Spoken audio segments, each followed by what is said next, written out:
All right, YouTube, how you doing? Welcome back to the channel. Monday Night Football between the Bengals and the LA Rams. If you're looking for the other Monday Night Football game, we also have a separate video for that. But yeah, we're going to jump into this game right now. Bengals sitting as 2.5-point favorites at home. The total sitting at 43.5. I have a spread pick and then two player props that I'm liking in today's video.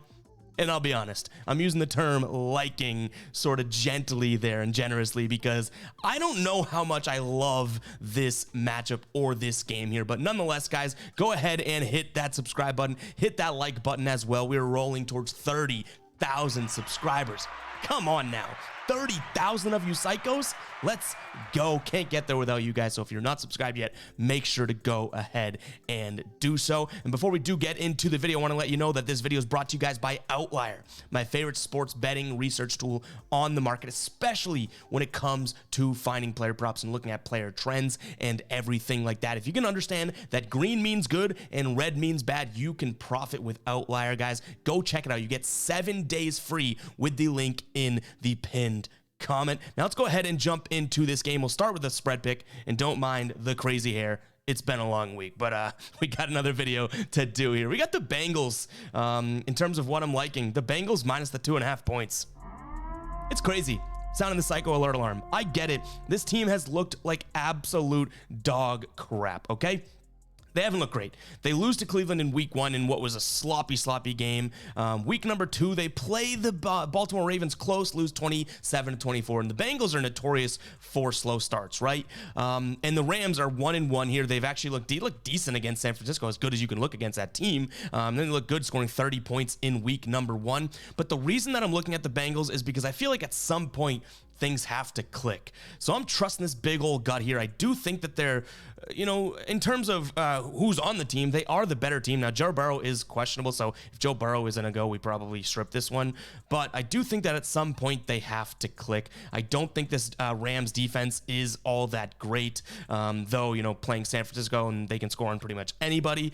This Bengals defense is kind of bottom of the barrel when it comes to offensive, defensive. Any way you look at it makes this game pretty hard to analyze and get behind the Bengals, but everybody and their grandma seems to be on the Rams. So I'm flipping the switch here. I'm fading the public, fading what seems to be the easy play of the Rams, and I'm looking at the Bengals. I just think at some point they have to click. They haven't done anything right yet, so even if the defense gets a little bit better, the run game gets a little bit better, they should look like an entirely different team than what they have looked like. In terms of what we're looking at from a perspective of, Joe Burrow getting rushed and everything like that, it does worry me to some degree, but I don't necessarily think that this Rams, D-line is as crazy as, people might think as of right now. I don't think they even had, I think they only had maybe like 1 sack against the San Francisco 49ers, which obviously a different offensive line than we're looking at from the Bengals perspective, but that would be something that concerns me, and I don't necessarily think that that is the biggest of scares. They had, I think, 2 sacks in week number 1, 1 sack in week number 2. If Joe Burrow gets at least a little bit of time, I do think he can kind of return to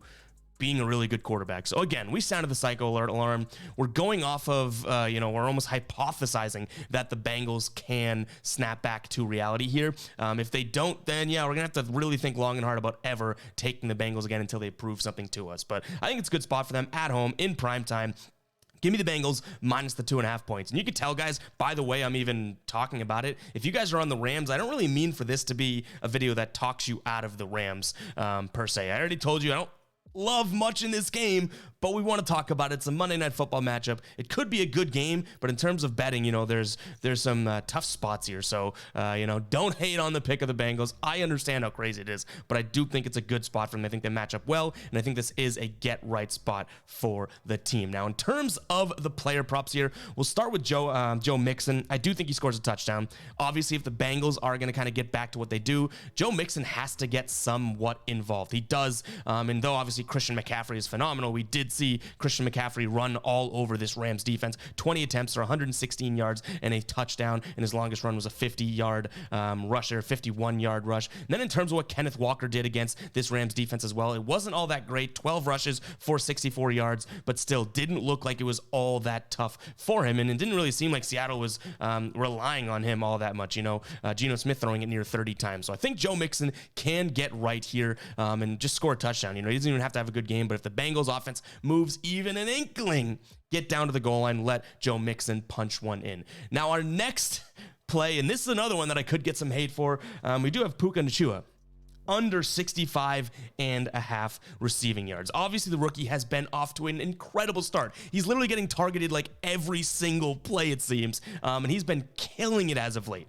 But I think he's due for some regression here. Not that the Bengals exceed in that pass defense, but we haven't necessarily seen them, controversial statement, we haven't necessarily seen them get torched in the passing game yet this season. Now, do they have a really good defense? No, but if you take out the T. Higgins performance, which the T. Higgins performance. If you take out the Nelson Aguilar performance against them where he had the touchdown, I think a 17-yard catch and he had 60-plus yards, we really haven't seen anyone else look like an absolute stud against this team. And they don't have Cooper Kupp, so all the eyes are going to be on the new kid here as well. Obviously, when they played the Browns just ran the ball. They didn't have much going on in the passing game either. So maybe there's something that's not being talked about with this Bengals team, that there is a little bit of pass defense here. I just think that this kid is due for a little bit of a regression here. Primetime, Monday Night Football. Can he handle the big stage, the big lights? He's been literally tearing it up. So, the fact that we're taking the under here could be crazy, but I do like the value as well. It's at plus 108 over on Caesars right now on FanDuel, BetMGM, DraftKings. It's in the minus 115s towards the minus 120s and even further. So I do think we're getting a little bit of value with a mispriced line over on Caesars as well. Again, that is Puka Nacua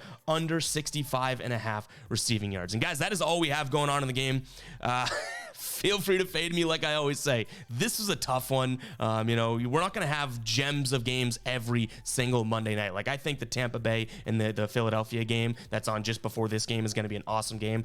I don't know if we're going to get an awesome game out of this, but that's the great thing about sports. You throw a little money on it too, and all of a sudden this game becomes something special. So to recap, we got the Bengals minus 2.5 because I do think that this is a get-right spot. I think that they can click and at least cover the field goal here. We have Joe Mixon to record anytime touchdown. I do think that, if the Bengals do progress offensively a little bit, he's going to get his opportunities in the red zone. And then Puka Nacua, we're just kind of fading what the public loves, the golden child right now, the absolute stud receiver as a rookie. I think that he has a little bit of a regression here, and asking for 65.5 is a lot of yards. So those are the 3 picks for today's video. Hit that subscribe button, hit that like button as well, guys. We're racing towards 30,000 subscribers. Like I said, absolutely crazy that we're going to get there fairly soon. Cannot do it without you guys. Thank you so damn much. Even if you hate the picks and you do want to fade me, recognize that we're putting in work into this channel, and hitting that like button is a simple ask for me and a simple task for you, but it helps the channel enormously. So